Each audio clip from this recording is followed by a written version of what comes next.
Heads up, it's the Roll Jays podcast, the voice of the Creighton basketball fan.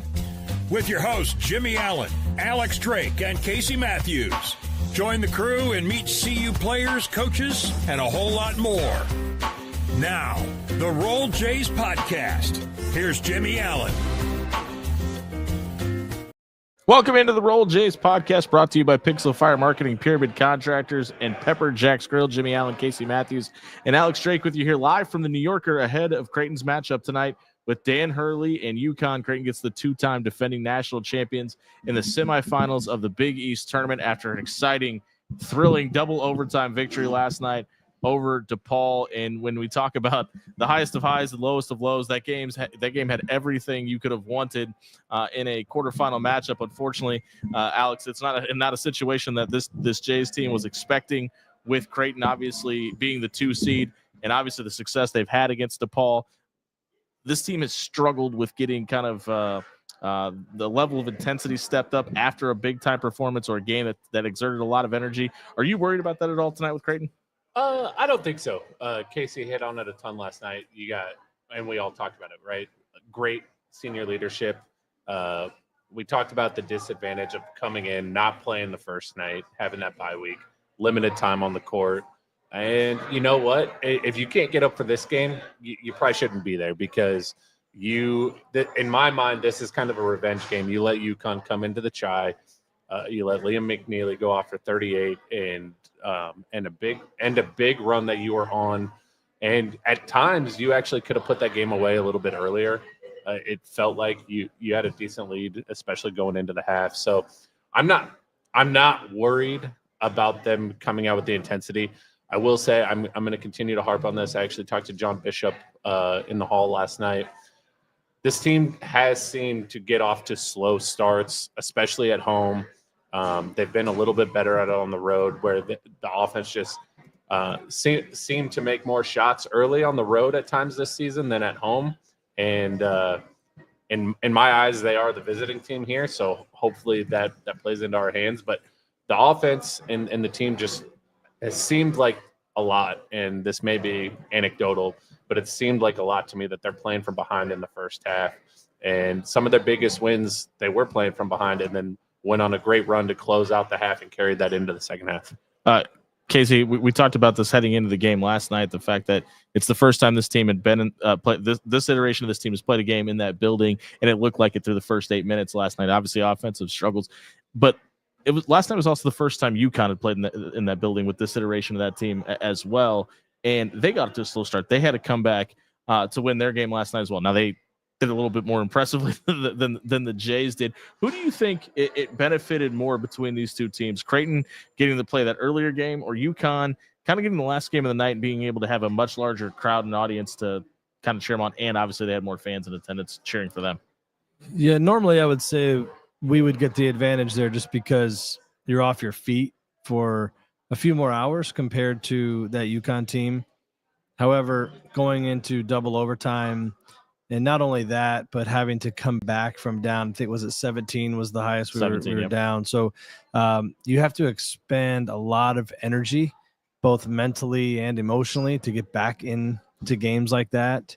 That's why when you watch a lot of hoops and you see teams that come back from big deficits, they sometimes have a tendency late to still lose and kind of falter, because the emotional toll that it takes to catch up and to get, to tie the game and sometimes take the lead, you can let your foot off the gas a little bit. And in this situation, we were able to still pull out a victory, but the roller coaster that we were on last night, it can take its toll. A lot. Yeah. And I'm exhausted, and I spent exactly 0 minutes out on the court. Yeah, no, I mean, it's for sure. But that's why having the seniors, I think, is a luxury for us. But then again, man, a lot of these UConn guys have been on these national championship teams. They've got a coach that's won 2 of them, a staff that's won 2 of them. Like, they're going to be really prepared too. So I think the advantage, if you just, look at it from Creighton versus UConn last night, I do think it kind of favors UConn just because of that. But all in all, I think it's kind of equal. I mean, I really think like for us tonight, it's going to come down to can we take care of the ball?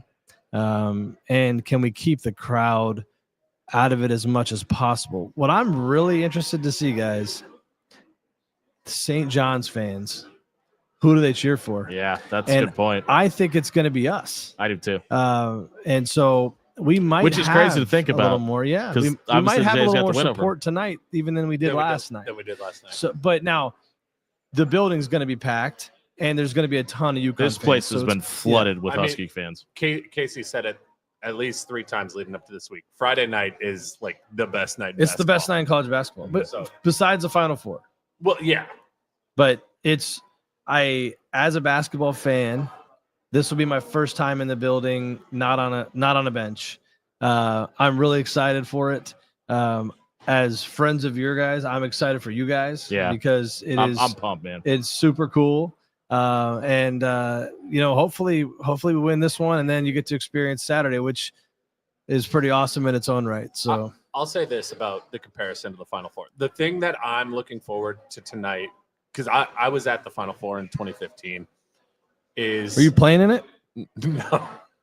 It is a basketball arena, right? Like the Final Four is always in a football arena, and it just doesn't give you the great basketball vibe. Fair. And there's so many other things going on around the Final Four. You have the skills competition, you have the coaches clinic, all that stuff, and it is much more of a spectacle to me around the entire event, which is great. It's a great event, but tonight is purely about basketball. It's in the best basketball arena in the world. Like I'm stoked for it.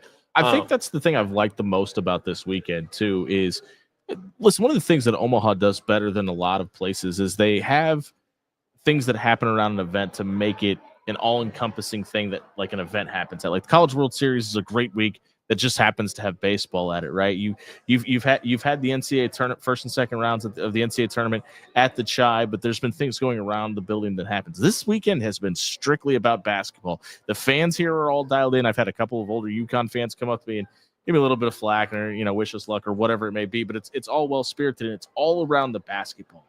And I think that's what I've appreciated the most about these couple days that we spent in New York. Yeah, I mean, at the Final Four, like there's hundreds, if not thousands, of people that go down and don't even go to a game, right? Like it's an event. I mean, Casey, for like members on staffs, it's a great way to network and potentially find a new job. Again, this is all about basketball. The one thing I want to bring up about last night, and we've talked about it off air a couple of times, I didn't really notice it last night except for the steals number, but it appeared to me, and granted it's DePaul. DePaul's a 10 seed, but Creighton found a way to win differently than they have most of the time. Last night they finished with 9 steals. They actually won the points off of turnovers and scored 24 off turnovers versus DePaul's 12. I don't remember a game this year where the discrepancy was that big, where Creighton won the points off turnover battle. Yeah. I think the key word there is they finished. Like, I mean, there's been a couple times this season where it's just like, this team doesn't have it left in the tank. We're not getting the productivity out of 1 or 11, and it's really hindering this team. And Jemiah Neal's disappeared in this moment. They did it by committee last night. Jemiah had a couple of really big plays. Fedor Zugic had that 8-0 run by himself. He got to the double-digit mark. You had Ty Davis come in and get that huge rebound. Jackson McAndrews had that big steal on the inbounds. Like, there wasn't anybody that disappeared that moment, and maybe even more importantly, had that one big mistake. Now, again, to Alex's point, obviously it was DePaul, and it is against the 10 seed. Can you do that and get the same results from everybody from a team effort against the 2-time defending national champions and a Dan Hurley-led UConn team that has a healthy Liam McNeely? And, oh, by the way, Alex Caravan went 4 for 4 in his first 4 3-point shots last night as well. Yeah, I mean, comparing last night to tonight, it's going to be a totally different kind of battle. I love what you said there about everybody contributing last night. And I do think it was the most complete game in terms of everybody being a factor, everybody playing a part in the win that we've had. I don't want a repeat show of that, but at the same time, it was really cool to see that. It was, there's a few things that really stand out to me as I look back at last night and, trying to get your thoughts around that game. It was really cool to see Ty Davis get thrust into a situation that he wouldn't have. I mean, truly, he's sitting in the hotel all day yesterday. I guarantee you at no point did he think Stephen Ashworth is going to foul out and I'm going to have to play in a double overtime game against DePaul tonight. There's just no way he could have even dreamed that up. Right. But then for him to go out, and he had a very, very costly turnover that and we've seen that bite this team in the rear end of the season. Ultimately, second overtime. Yes, we were up 6. He turned it over. It's basically a 5-point swing, and it sent that game into a double OT. But then he steps up late in the game with a huge offensive rebound, hits free throws late, which again, the Coach Murph mentioned on the radio last night was a situation where he didn't do that last year in the state championship. So what a cool moment for him to kind of exercise some demons from the free throw line, contribute to a Big East, tournament win. It was awesome. And, as a fan, it's great to see that because you want to see your young guys. And I love Ty. I'm good if Ty doesn't play much tonight. Because we want Steven on the court. It's your point. Like, I don't think Ty's expecting to. There's no way he was even expecting to. No, that's not a negative. Not negative at all. I just mean we know that in this game we need Steven in that game. More importantly, you mean him not start the game 1 of 9 from the 3-point. 100%. Hold on right there though. Like, hold that thought. Let's take a quick break here. We'll get more into what we want to talk about tonight, what we need to see out of the Jays, what this matchup with UConn means to each one of us individually. This is the Roll Jays podcast brought to you by Pixel Fire Marketing, Pyramid Contractors, and Pepper Jack's Grill on the other side of the break. We're going to give you exactly how Creighton needs to win this game, what this matchup means to us, and a whole lot more here on the Roll Jays podcast. Are you dreaming of your business dominating local Google searches, drawing in customers effortlessly? Look no further. I'm Courtney, the Google gal from Pixel Fire Marketing. Need assistance with your Google business profile? From verification to getting more reviews, fixing maps to tackling annoying Google calls? I've got you covered. Your profile sets you apart and ensures you're the top choice for local customers. Visit fixmygbp.com for our $297 special offer. Visit fixmygbp.com for more details. When you shop local, you help strengthen our community. So if you need roof repair, gutters, siding, even windows, call local Pyramid Contractors. They're the #1 roofer in Omaha for more than a dozen years. Let Pyramid Contractors come and give you a free estimate. Give them a call at 402-502-9300. That's 402-502-9300. Or visit them online at pyramidroof.com. Never settle for less.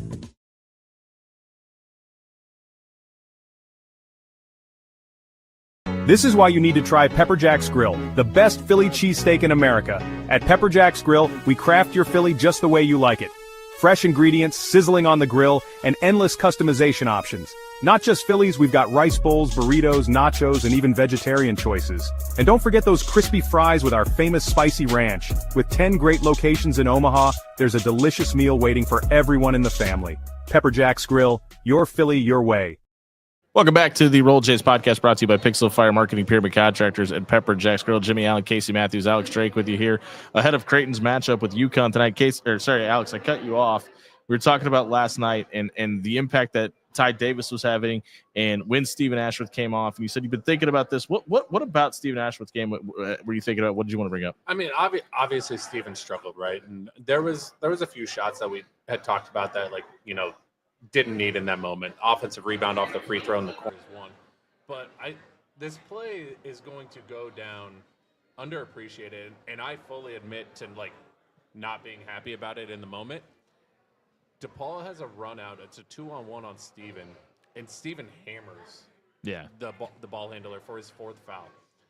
You had just mentioned right before Steven just got his 3rd foul, and there's about 4 minutes left, and I'm thinking to myself, that's fine. 3 fouls, 4 minutes left. That's plenty of time. But then he has to burn one on a fast break, which led to DePaul not scoring, I believe, on the next 2 possessions. But that did put him in the position where he fouled out, which led to Ty Davis. But I'm supremely confident that if he doesn't burn that foul there, DePaul gets a huge shift of momentum back in their favor, and we're probably not sitting here tonight right now.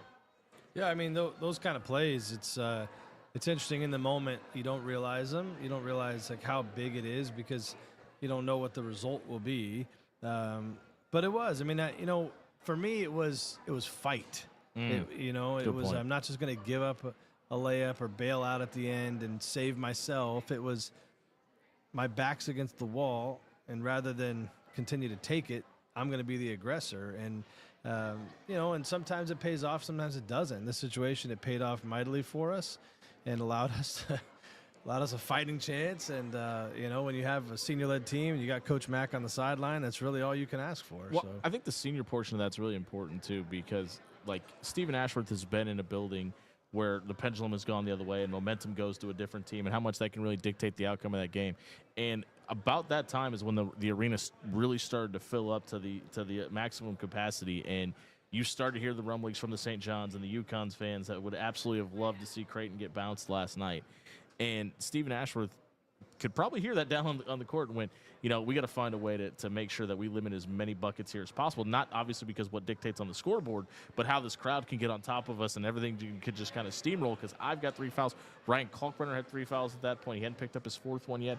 And listen, if you're having to win that game last night with Ty Davis and Fred King into the equation, I still think Creighton is probably still the more talented team on the court, but that becomes a lot more difficult of a situation. Yeah, it absolutely does. But the play with Steven last night, and there's a lot of other plays that I can't think of. Jason Green forced a couple early fouls on CJ Gunn at times. Little things like that are almost impossible to quantify.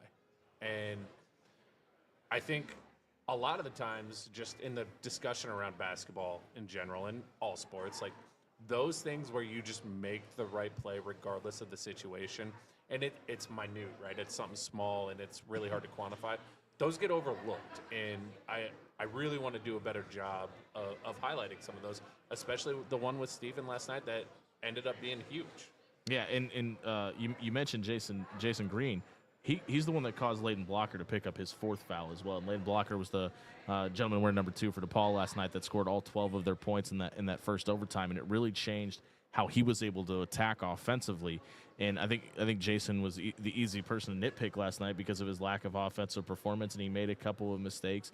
But that's been the thing about this team is, and it's been specifically this has been a focus of Jemiah Neal, is that even when he's not giving something to you offensively, he's doing other things. And after rewatching some of the highlights and things from last night, I still think Jason Green played incredibly well last night despite only scoring 1 point. Yeah, well, I think guys like Jason Green, you need role players. You need guys that know what their game is, and it's with Jason. It's it's his defensive versatility, which I think he showed a little bit last night. Being 6'8" helps. Absolutely, and athletic. His ability to rebound, but I think more than anything else is just his understanding that he's not out there to score a lot of points.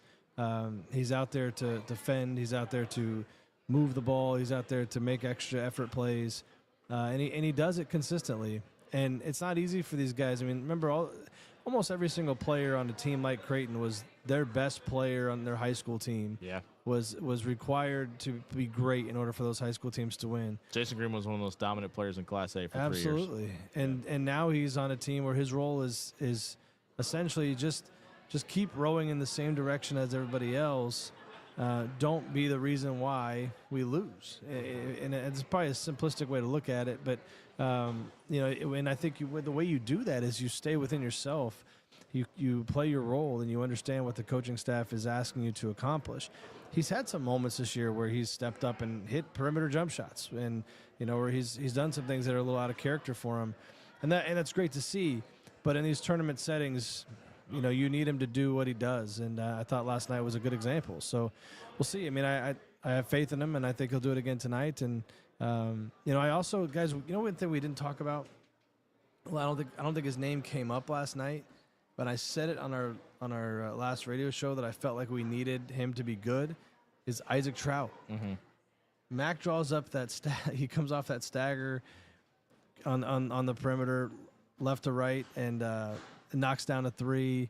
When do you have an offensive rebound put back? And I don't know which one's bigger. Huge. Yeah. I don't know which one's bigger. It was awesome. And, I mean, what a moment for him. The putback came first, and I think that's what really gave him his confidence for that coming off that curl. It's just another example of what you're talking about, Jimmy, how everybody had to contribute last night. And I think that's what defines this year's team. I mean, we talked a lot before the season about what this team was going to be, and I think everybody was looking at who fits the bill of Baylor Shireman, who fits the role of Trey Alexander, who's going to be your asserted sixth man in Francisco Farabello, and how do you make all these different pieces gel together.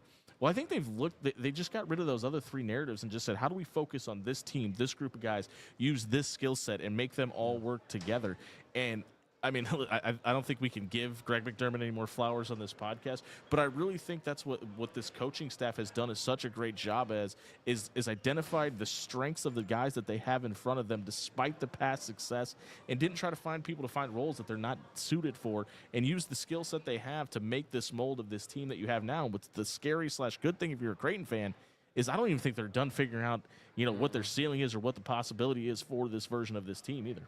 Yeah, I'm going to kind of build off of that and turn it into a question for you, Casey, because, Casey, you were part of some of the staffs that Jimmie and I routinely asked about, lack of depth and things like that. And I don't think the depth is necessarily superb by any means, but there's so many more options now than there has been.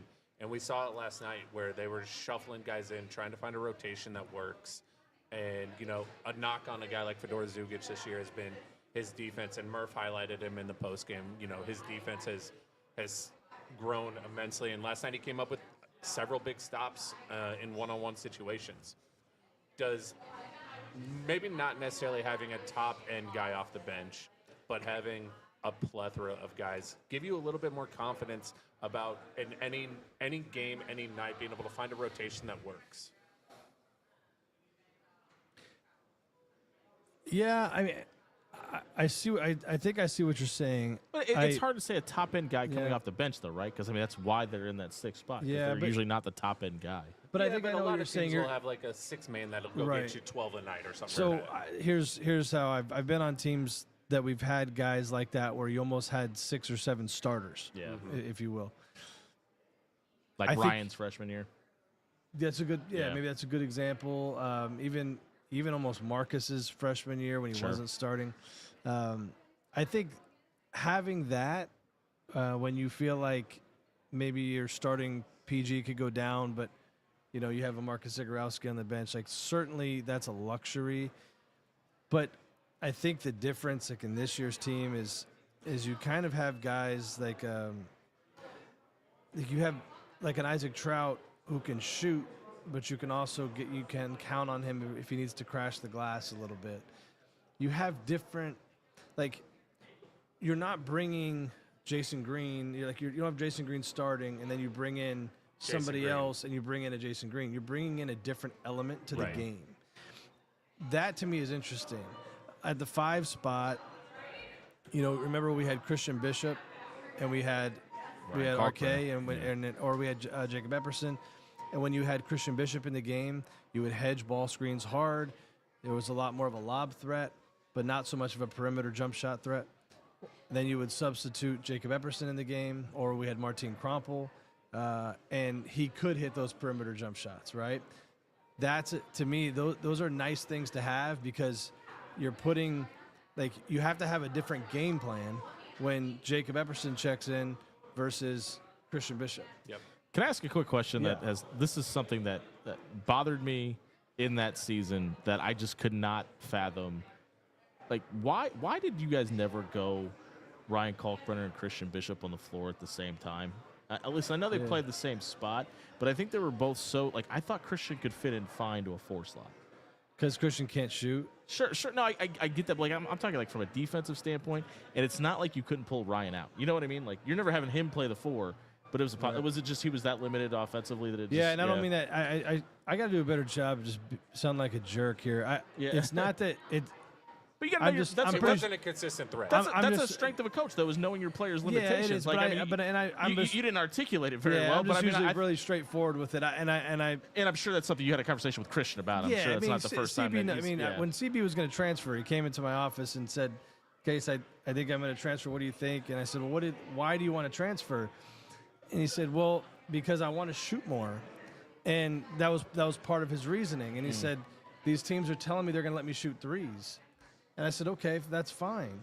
Go back and look at those teams and study those teams and see what they've done in the past. are they telling you what you want to hear, or are they telling you the truth based on a history? I said it's really easy to tell you that now and get you on there and get you to sign, and then the story from there. He ends up transferring, and what's he do in his transfer years? He doesn't shoot threes. The point is that Christian Bishop, very good player. I think when this offense, you need your 4 spot to be able to hit threes to space the floor. And I don't think you can play Christian Bishop and Ryan Carpenter together for that very reason. Okay, I was always curious just because I thought they were clearly playing the same position, but clearly not the same player. And I thought it would bring, from a defensive standpoint, I thought it posed a really big problem. On the flip side, Jason Green is just enough of a threat. Like, he's obviously not somebody that we're drawing up threes for, but he's just enough of a threat. Yeah. We got the boss. The boss is coming over here. You want to come over now? Can we get you now? I didn't want to take you away from your conversation. We're going to catch up with the athletic director of Creighton, Marcus Blossom, now joins us. We need to get a chair for you.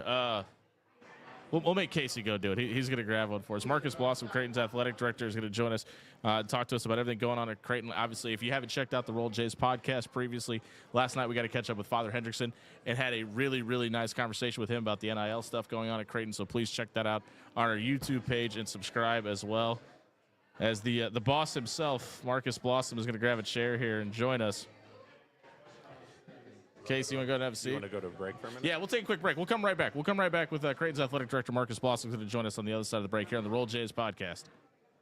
Are you dreaming of your business dominating local Google searches, drawing in customers effortlessly? Look no further. I'm Courtney, the Google gal from Pixel Fire Marketing. Need assistance with your Google business profile? From verification to getting more reviews, fixing maps to tackling annoying Google calls? I've got you covered. Your profile sets you apart and ensures you're the top choice for local customers. Visit fixmygbp.com for our $297 special offer. Visit fixmygbp.com for more details. When you shop local, you help strengthen our community. So if you need roof repair, gutters, siding, even windows, call local Pyramid Contractors. They're the #1 roofer in Omaha for more than a dozen years. Let Pyramid Contractors come and give you a free estimate. Give them a call at 402-502-9300. That's 402-502-9300. Or visit them online at pyramidroof.com. Never settle for less.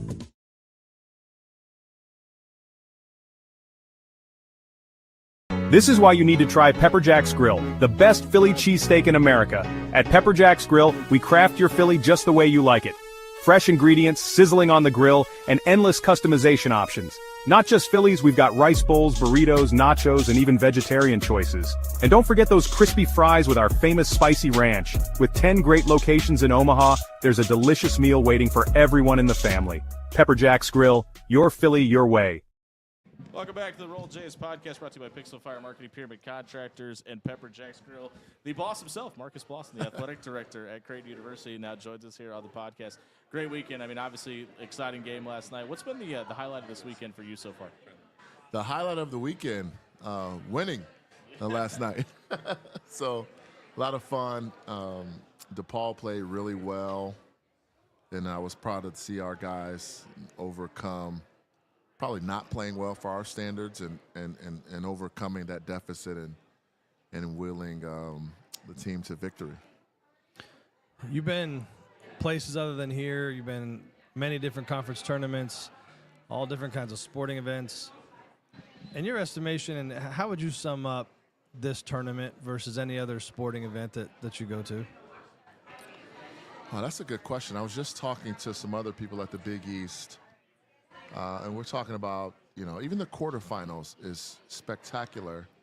But Friday night at the Garden, I don't know if you get better than that. We've been talking. These two have never experienced it. Never. This will be their first Friday night. I don't know if I just came from the arena, had an event at the arena. Yep. The first game's about to start. The buzz in the arena for the first game. Wow. Hey, and it's St. John's as a 1 seed. Like, I've never been a part of it with St. John's being good, let alone a 1 to seed. see St. John's back, New York's team, back being really good, helps the tournament a lot, helps the league a lot.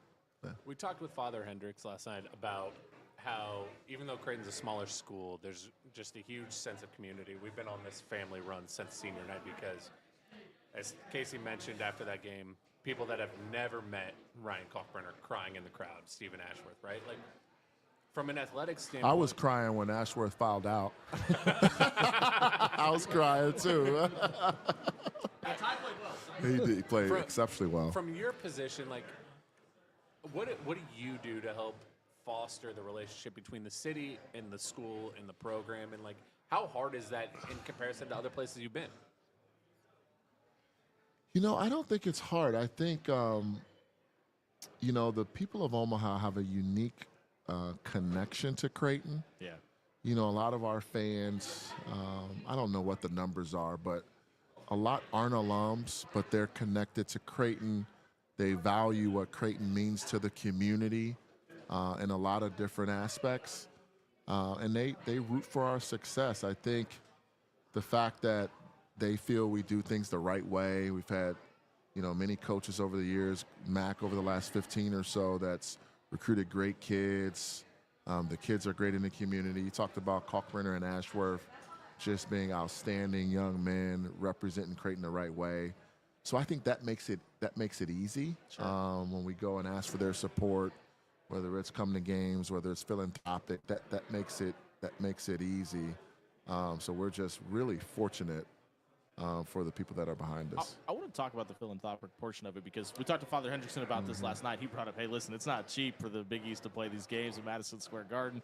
We got to keep the vultures away that are trying to steal this magical place from us in the Big East. When it's discussions about revenue sharing and NIL and paying coaches and making sure the Big East could stay where it is and being a part of that conference, how much has that changed since, listen, you haven't been at Creighton that long. How much has that portion changed since when you took this job until obviously post the House versus or the House settlement and everything that's come out down from a legislation standpoint for you personally? Sorry, we're going to ask you the tough questions. No, it's a good one. The cost of being good has increased. And we don't take the support we get from our fans for granted.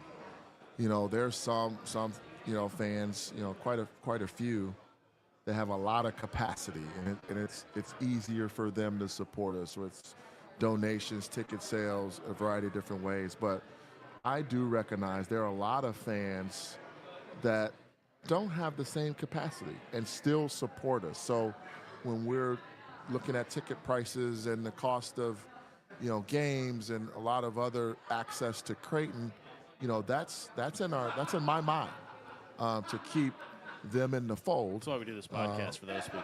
To keep them in the fold, but also communicating to them that the cost has increased.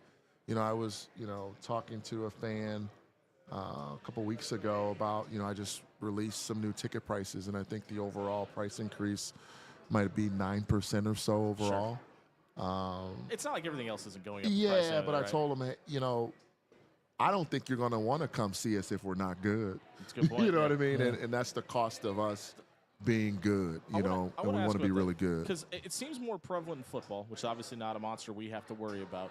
But you've got head coaches talking about, hey, a quarterback costs $1 million. You got offensive tackles cost $500,000, et cetera. These are public statements that are being made now. Is that a conversation that you have to have with, not just even in basketball, but softball, all the other? Is that a conversation that you guys have to have from an NIL standpoint and with the coaching staffs? Yeah, coaches talk about it. We don't really like talking about that kind of stuff publicly. Sure. I don't think everybody knows what everybody on this podcast makes, so it's not fair to the student athletes per se.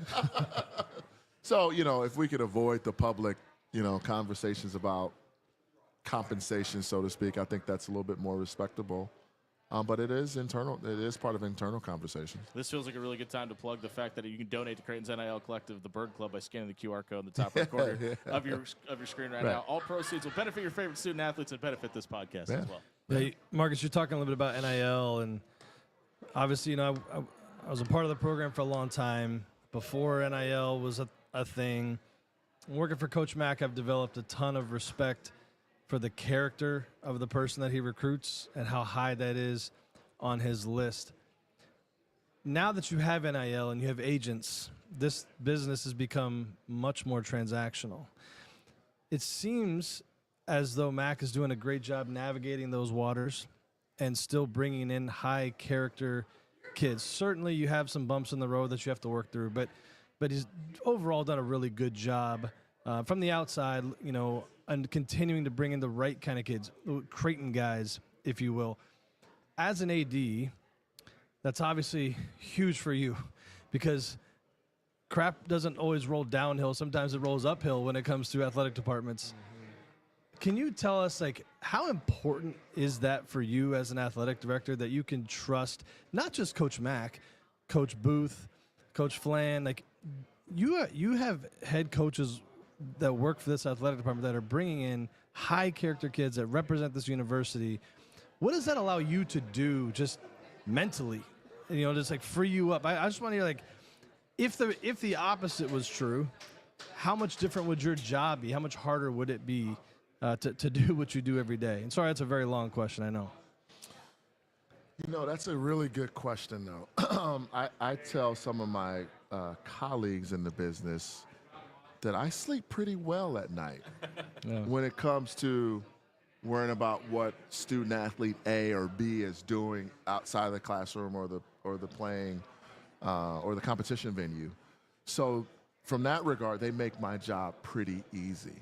Now there are problems, but compared to some of the other places I've been at some pretty good places. So I haven't had as many problems as some other people.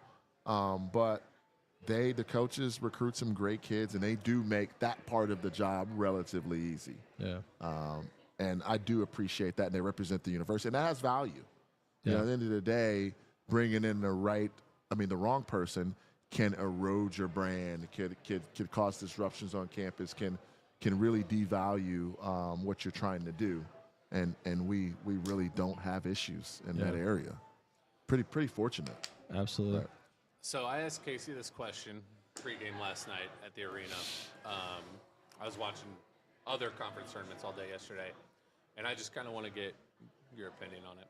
Do you feel like the competitive balance since the introduction of NIL across college sports in general, but specifically college basketball, has improved because you have so many teams that are able to keep guys longer than maybe leave to transfer for a better opportunity or go to the pros sooner? What I've seen in basketball and football is I'm trying to think of if you look at, I'll give you a football example because it's just fresh on my mind, and I'm sure there's some similar basketball examples. I was thinking of some of these other football programs. They may have future Heisman Trophy winners that are on the bench, Right.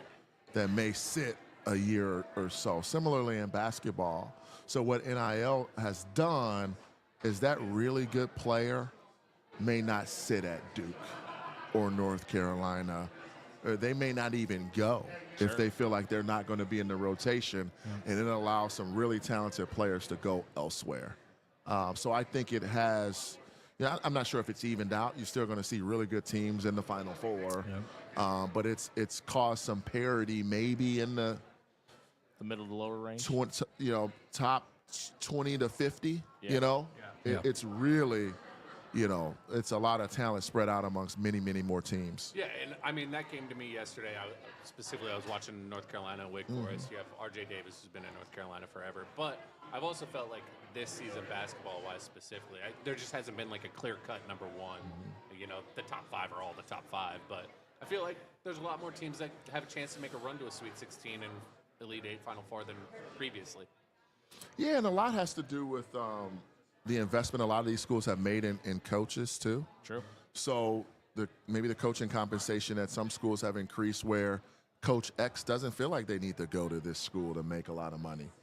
Yeah. So, you keep a coach, they can recruit some talent, and, coaching matters too. So absolutely. I think the coaching compensation in some of these schools too, now you can make more money somewhere else, but, you make pretty good money where you're at. Yeah, and win more. Yeah. and win more. And so I think that has helped as well. We'll stop asking you to fix all the world's problems. Get to the reason we have you. We're catching up with Marcus Moss, Creighton's athletic director, here on the Roll Jays podcast. Obviously, we're just a few minutes away from a pretty big one. The men's basketball team taking on Dan Hurley and UCONN. What is this rivalry meant to you since you've been at Creighton? I don't know. It is budding into a pretty decent rivalry. Is it hard to look at it from a fan standpoint as the AD, or can you allow yourself to do that? A little bit. Like sure. I'm Because UConn. we've had some conversations before games about other teams and stuff like that. Yeah, they're a program that we're chasing. Like, Sure. Everybody is. 2 national championships. So we want to be the best program in the Big East. Sure. And UConn has been that really over the last couple years. Before UConn, it was Villanova. So we're chasing them. So from my vantage point, they have what we want. Sure. Yeah, we've beaten them in the regular season, probably more than they've beaten us. But we want tonight, and then we want to go far in the tournament, and we want to do some things they've done, in the postseason. So, that's created, I guess it's a rivalry. I don't know if they think it's a rivalry because they've done more in the NCAA tournament, but it's fun playing them. It's a barometer for us, so to speak. We'll get you out here on this and stuff. Look past this evening and then the rest of the weekend. Obviously, do you have an ideal destination where you'd like to see Creighton? You know what? I don't even know where the first and second rounds are. I don't really pay attention to it. Let's not let him off the hook. Okay. Just so easy. Sure. Marcus played college hoops. Yeah. Marcus knows hoops. What's going to happen tonight? What do we need to do tonight in order to win this game? We're going X's and O's with the AD. You know what? I hate doing that because I know can you probably do. know nothing, and then I hope you know before it contradicts what Coach is talking about. Well, before Mac puts the game plan, he listens to this podcast to get our thoughts to make sure. Yeah, so he's probably watching right now. You know what? I've been here. I tell you what, this is season 4 for me. He's never asked for my advice about the game plan, and nor should he. Yeah. He never asked for Casey's either, but. No. It's messed up, Jimmy. I always think to do special things in the postseason, your best players have to play well. So, I'm anticipating big games from Ryan Kalkbrenner and Stephen Ashworth and Jemiah Neal. Spoken like a true former player, by the way. The best players got to play well in order for you to do some things that are special. Hey, we know you got some stuff to do in the other room, man. We really appreciate taking time to catch up. We're going to take another quick break real quick here. Then we're going to come back and tell you what we think needs to happen tonight. Is the Roll he'll Jays listen podcast. to your advice. Yeah, there you go. Mac, stay tuned. We'll be right back on the other side of the break. Are you dreaming of your business dominating local Google searches, drawing in customers effortlessly? Look no further. I'm Courtney, the Google gal from Pixel Fire Marketing. Need assistance with your Google business profile? From verification to getting more reviews, fixing maps to tackling annoying Google calls? I've got you covered. Your profile sets you apart and ensures you're the top choice for local customers. Visit fixmygbp.com for our $297 special offer. Visit fixmygbp.com for more details. When you shop local, you help strengthen our community. So if you need roof repair, gutters, siding, even windows, call local Pyramid Contractors. They're the #1 roofer in Omaha for more than a dozen years. Let Pyramid Contractors come and give you a free estimate. Give them a call at 4. This is why you need to try Pepper Jack's Grill, the best Philly cheesesteak in America. At Pepper Jack's Grill, we craft your Philly just the way you like it. Fresh ingredients, sizzling on the grill, and endless customization options. Not just Phillies, we've got rice bowls, burritos, nachos, and even vegetarian choices. And don't forget those crispy fries with our famous spicy ranch. With 10 great locations in Omaha, there's a delicious meal waiting for everyone in the family. Pepper Jack's Grill, your Philly, your way. Welcome back to the Roll Jays podcast here. Thank you to Marcus Blossom, Creighton Athletic Director, for stopping by and giving us his thoughts on not only UConn tonight, but obviously what's going on in the Big East and around the rest of the college basketball landscape. But obviously there is a game currently going on at Madison Square Garden, and it's off to a good start for Marquette. They were up 12-5. They now lead 14-9 and now lead 17-9. So Marquette playing well. It's not a foregone conclusion that even though this is in New York at the Garden, St. John's being the #1 seed, the #6 team in the country, could pull this off. Casey, gut reaction, St. John's down 8 early. Can Shaka Smart and Marquette upset the college basketball world today? Can they? Yes. Will they? I don't think so. But St. John's is really good. I think the problem for St. John's is they don't have much perimeter shooting. But I think the way they play, it's an interesting. it's a very interesting contrast of RJ Lewis 0 for 3 from the field right now. Yeah, and I mean, you got to think he'll get it going. I don't know. It's hard to ever bet against Coach Pitino for me. I just think he's one of the best to ever do it. So I think they'll end up coming back and winning this game. Yeah. But, hey, you never know. Marquette just hit another huge shot, by the way. Cam Jones has 13 points. And he buried a 3 from like 35 feet away. But obviously, we're here for the UConn Creighton matchup to follow that from the Garden. This is the Roll Jays podcast brought to you by Pixel Fire Marketing, Pyramid Contractors, and Pepper Jack's Grill. We're going to give you our keys to the game to wrap up the show so we can pack up and head over to MSG. Casey, give us 1 or 2 keys to the game for you tonight. Yeah, I think the most important thing about this game is no live ball turnovers. I would much rather dribble it for 30 seconds than turn it over live and let them get out and run. You want to keep the crowd out of it, and one way to let them get in it is by turning the ball over and letting UConn get out and run in transition. A very interesting stat in this game is defensive points given up from the three-point line. UConn is the best in the conference at defending the three-point line. They only give up 34% of their points from the line. The contrast to that is Creighton's number 1 in the conference. We score 49% of our points from the three-point line. So whatever one of those wins out has the leg up in this game. And so it's going to be an interesting game. But I think those are the keys. We need to be able to hit perimeter jump shots and not turn it over. Alex Drake? Yeah, I mean, I think we're at the point in the year where the keys are pretty much always the same. You got to find a way to get Ryan Kalkbrenner going early so he can free up some stuff for Stephen Ashworth. Take care of the ball as best you can. But I think the big one, the added one, is don't let Liam McNeely get going. I think if you can keep him in check. Oh, has he given you reason to think that? Yeah.